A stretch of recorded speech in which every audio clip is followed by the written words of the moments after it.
Today I'll be showing you how to create a folder in Confluence quickly and easily. By the end of this tutorial, you'll know exactly how to add structure and organization to your Confluence spaces, so your team can always find what they need when they need it. Let's jump right in and walk through these steps together. First, open up Confluence and navigate to the specific space where you want to tidy up or add some organization. Now, this is more important than it might sound. Choosing the *right space means your folder is going to appear in the correct project or team area. If you have multiple spaces, just double-check that you're in the right one, maybe for a marketing campaign, a client's project, or internal documentation. Taking a moment here can save you a world of confusion later. Once you're inside your chosen space, turn your attention to the left-hand sidebar.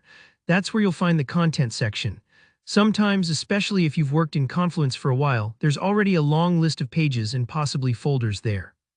Take a moment to look at how things are laid out.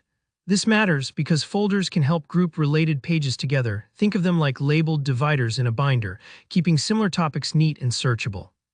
Now hover your mouse over the content section or over an existing page or folder, wherever you want to add your new one. As you do this, Confluence will reveal a little plus icon. Usually it appears to the right of the content title or the specific page you're hovering over. This plus button is basically your Add Something Here shortcut. Sometimes people miss this little guy, so just move your cursor slowly and give it a second to show up. If you're new to Confluence, don't worry if it seems hidden at first. After you've done it once, you'll spot it immediately every time. Go ahead and click that plus icon. A drop-down menu will pop up, giving you a few options for what you can add. Choose Folder from the list. This tells Confluence, hey, I want to create a new grouping, not just a page. Folders help keep things tidy. Imagine separating recipes by meal in a recipe box or organizing meeting notes by project. Now a new folder will appear and you'll be asked to give it a name. Here's a tip. Pick a name that's clear and specific so everyone on your team understands what belongs inside. For example, instead of just calling it Files, you might name it 2024 Q2 Marketing Assets or Onboarding Guides. This small step pays off in the long run, especially as your space grows. Once you've typed in the folder name, hit Enter on your keyboard to save it. And that's it, your brand new folder is ready to use. If you don't see the folder show up immediately, don't panic. Give the page a quick refresh, and it'll appear in the sidebar right where you added it.